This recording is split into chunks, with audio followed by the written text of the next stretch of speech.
Good morning. Welcome to the latest Lad from Tad vlog, and welcome to Great Langdale. Sunday, 6 AM ish. Look at that.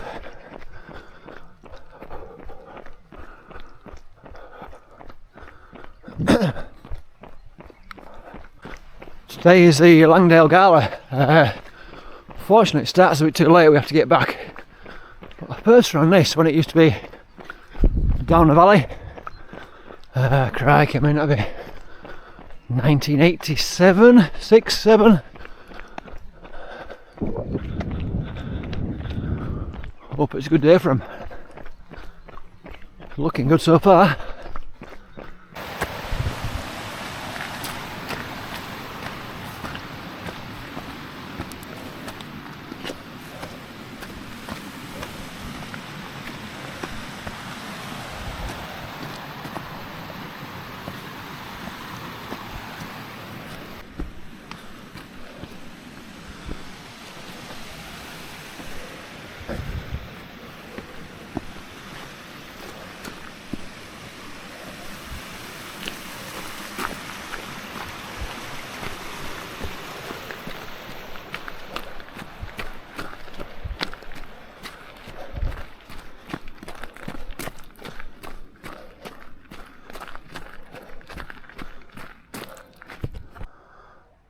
Stickle Town of Pavey Ark.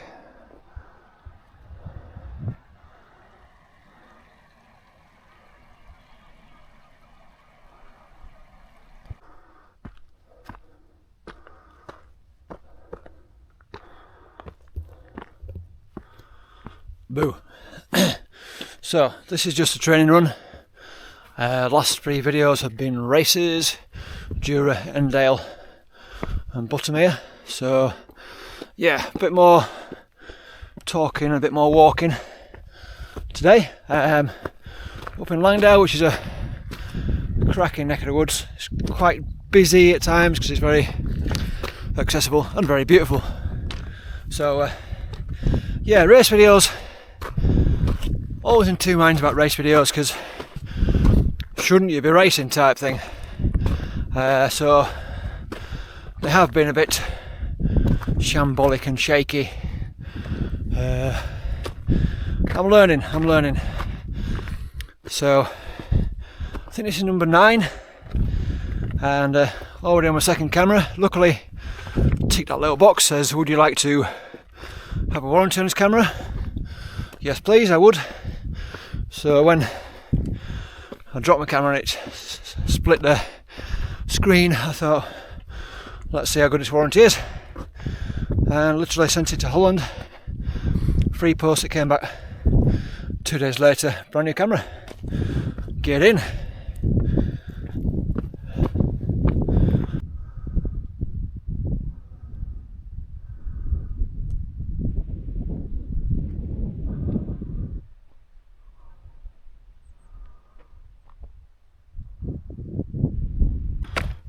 Head cam. So yes, today's route is a bit of an opportunity one, kind of smash and grab before breakfast. I came up last night for a barbecue, so yeah, I can't be out for hours and hours today.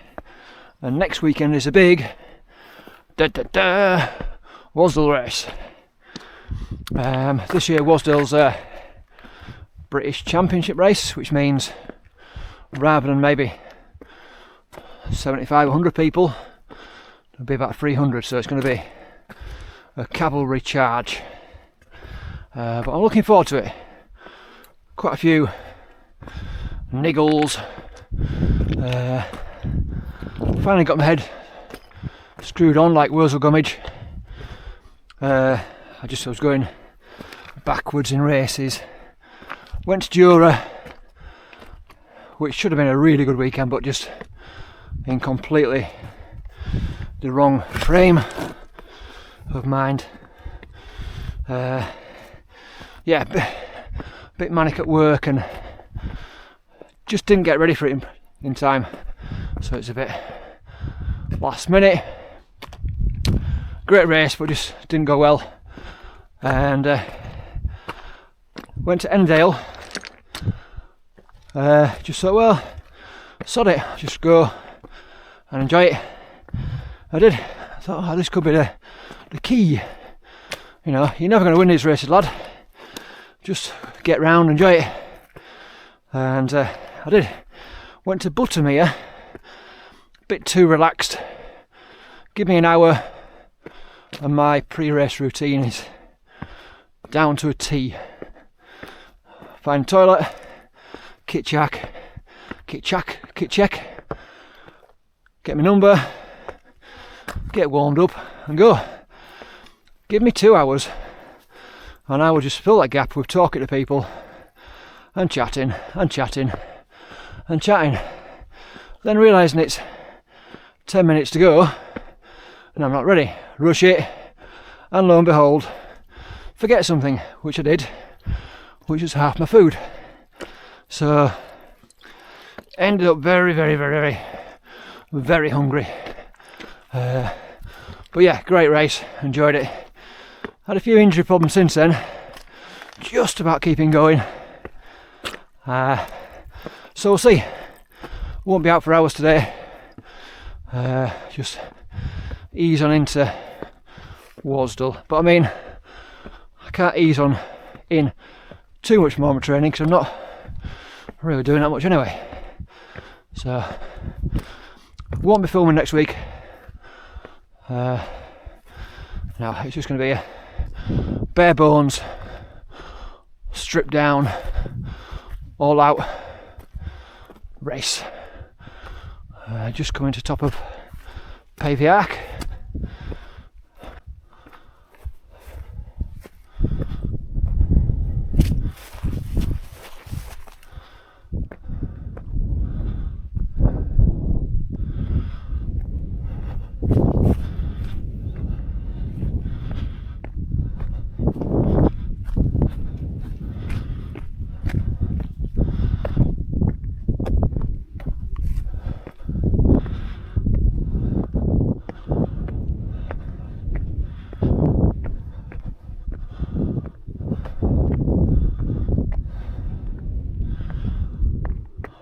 Not bad, eh?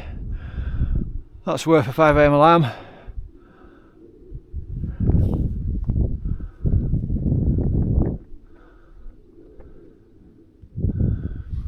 Not been up here for about a year, since Scott's Bob Graham. That bit always seems to be misty. And although it's fairly innocuous, it's pretty confusing in the clag. Sun's trying to get out. Will it?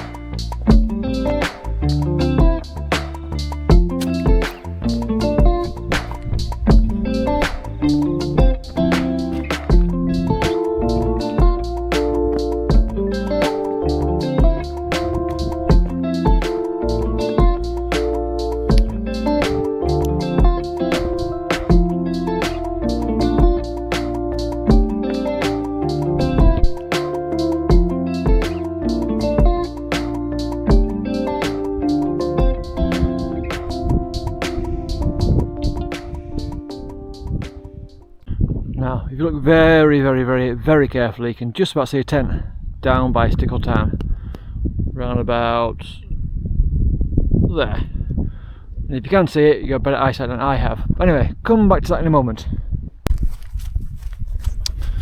So Langdale, is kind of where I first started doing all this sort of stuff.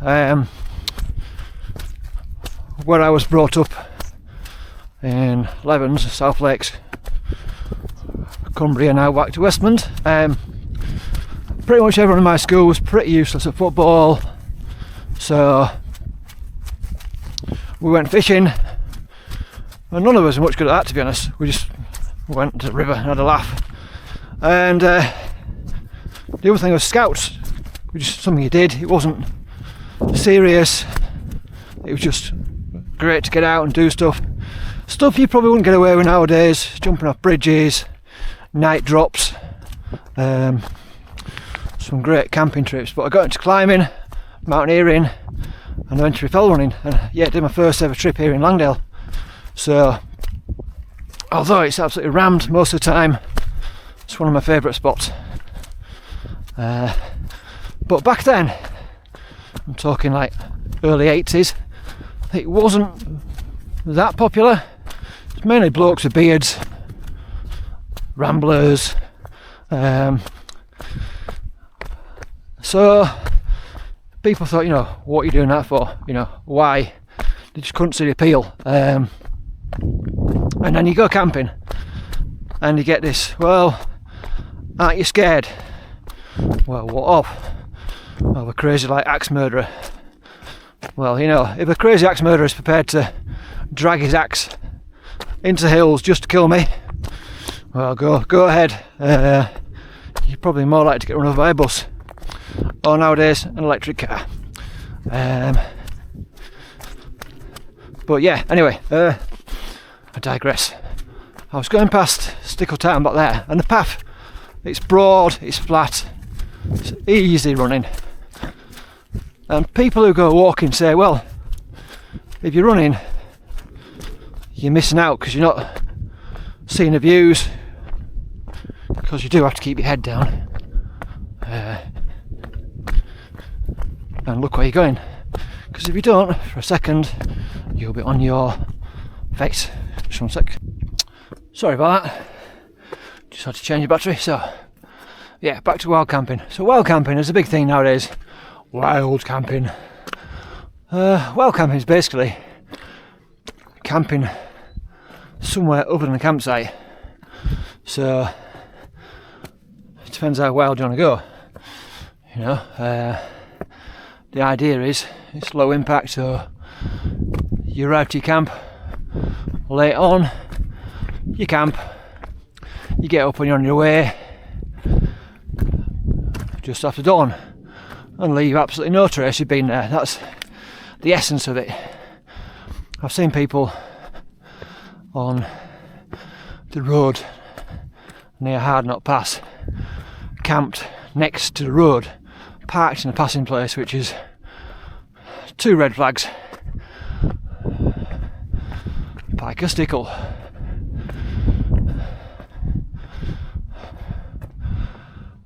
Not a bad view, that, is it?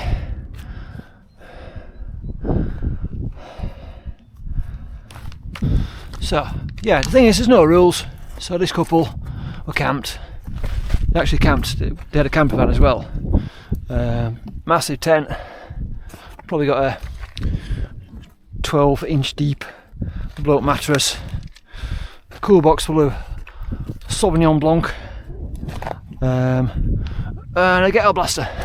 Show my age. So for me that's not wild camping, but in their eyes maybe it was. And you could probably angle the camera to look like you were in the middle of nowhere and block out the sound of cars passing. So anyway, I was down at Stickle Town and just came around a corner and there's a tent pretty much in the path. It kind of had been out of my view, so I looked up and at that moment stumbled on a rock and did one of those stumbles where you think you're going to face plant, which is never good fun on a rocky path, and also a bit embarrassing when it's pretty innocuous like it was. But then you somehow save yourself with your other foot and let out a strange noise. So it's basically going along, trip, delete expletive, quite loud, and then a kind of belly laugh that sounded a bit like a demented Father Christmas. So I apologise to those wild campers if I did wake you up. It wasn't an axe murderer, and I hope you enjoyed your overnight wild camp. The end.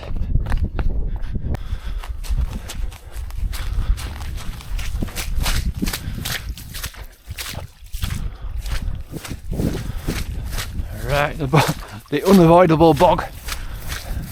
Anyway, in my quest for finding what makes me, or what keeps me going, trying a new gel today. I've been using this ginger gel, ginger active root, which is good, but it's not quite hitting the spot.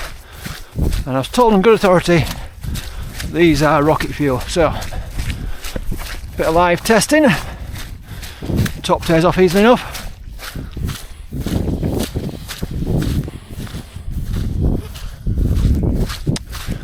Orange, which tastes like orange.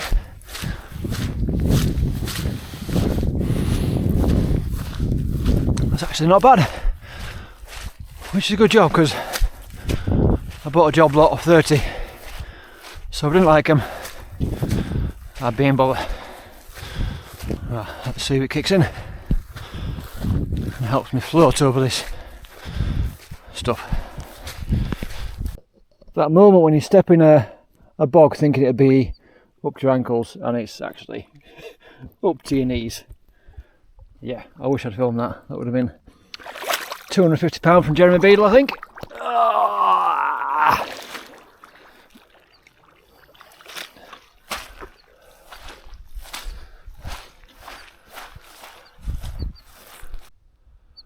Moments like this, I wish I knew what different birds were. This little fella's making a bit of a racket.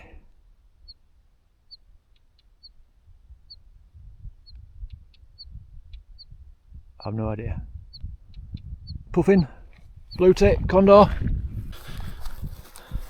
So I've been running for an hour and 55 minutes, and that's quite significant because although this line I'm on now is on no race or route because it's such a shocker, I got distracted and just ended up in a world of boulders and pain. But yeah, an hour and 55, basically not far from here is the route of the Langdale Horseshoe, which goes from Great Langdale up over the back of Pavey Ark, where I've just been, and then round in a big circle, taking in does it take in Bowfell? I can't remember. No, it doesn't. It's like a traverse of Bowfell. Crinkle Crags, Pike of Blisco, and I'm plummeting back down to Great Langdale, and it's a classic. It's late on, it's October, so the weather's normally crap. It's not going to be hot and sunny, so it's normally claggy, misty, bit of navigation, and it's hard. It's just like kind of a lot of bits where you could slip and break your neck. But Andy Stein was a fellow runner from Holmfirth, a demon descender, and he holds the record still for this race, an hour and 55 minutes from 1977. So yeah, people haven't broken that in 47 years, and there's been some top class runners. But yeah, I'm normally about over there somewhere, hopefully an hour and 55, but he'd be down at the finish having a pint. Incredible. So races myself, I've got Wasdale next week, and then Ambleside Sports 2 weeks after. Week after that is Borrowdale on my birthday. And then, not sure about August. Grisel Horseshoe, end of August. Perris Horseshoe in Wales, end of September. And then Langdale. So, yeah. For someone who says, I'll just do a few races this year, as always, an empty calendar is a dangerous thing. Because you just fill it with races. And hopefully my legs won't have dropped off by then.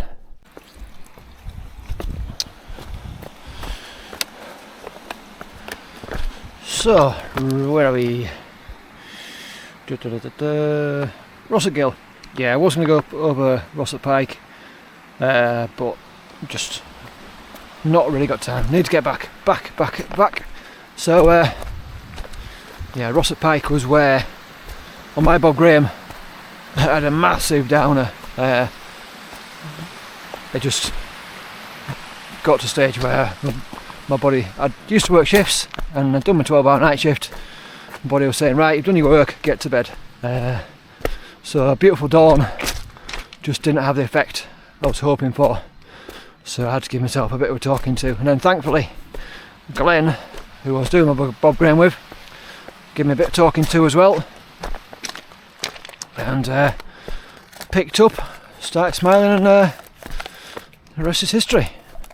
Kind of. But yeah, Rossett Gill. So I'm just going to head down Rossett Gill, back down to the valley, and hopefully back in time for breakfast. Just had some beef jerky, not a euphemism, and yeah, I'm never quite sure about that stuff. Always think it's going to be nicer than it is, but it's just kind of chewy roadkill. But yeah, hits the spot. Seems like a lot of money for a bag of straggly offcuts, but yeah, you take your choice and you pay your money, or something like that.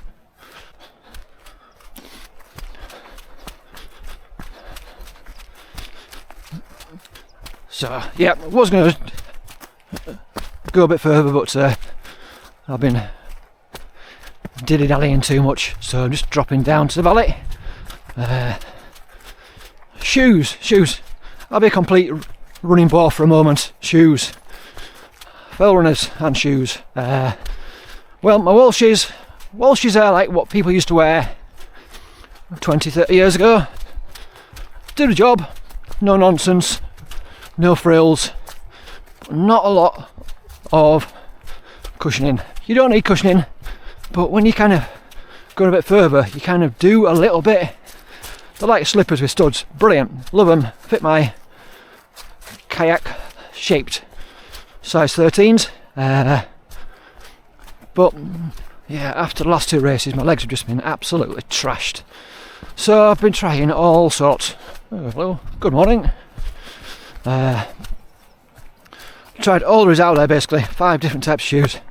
Just can't find anything to fit me. So I've got my old Salomons on today, and comfy as they are, you know, they are like a comfy pair of shoes, but grip is not fantastic. And yeah, I'm just thinking if it's raining next week up on the greasy rocks around Wasdale, then it could be fun and games, but it's too late now. We'll see what happens. As always, down we go towards breakfast. So down to the valley floor, perfectly flat. Look at this, thanks to glacial erosion many moons ago. But anyway, a long time ago, my first ever job was at Little Chef. It was a crap job with great people, and if you ever used to go on Little Chefs, apart from having a heart attack about the prices, you may have noticed background music. What is it like? Muzak stuff you hear in an elevator, in a lift. Kind of indistinct copies or covers of songs that were indistinct enough to probably not have to pay royalties. And it was the same stuff, so they're like on an 8-hour loop. So your shifts were 8 hours long, and if no one changed the tape, you'd have the same songs the next day and next day and next day. So I took one of these tapes home once to see what was behind Little Chef music, and you put it in a tape cassette player machine, stereo, and because it's an 8-hour tape, it comes out like the devil talking backwards. But all of this leads in an effortless, seamless segue to the fact that I think that most of my videos are quite similar. There's me, there's the hills, and I'm talking about races I've done, racing and do, shoes that don't grip, food, and getting lost. So yeah, it's kind of a little chef loop. So I'm going to have to up my game a wee bit for the next video, think about something new and sparkling and interesting to say. So there we are. Thank you for listening and watching. That's it, folks. Thanks for watching.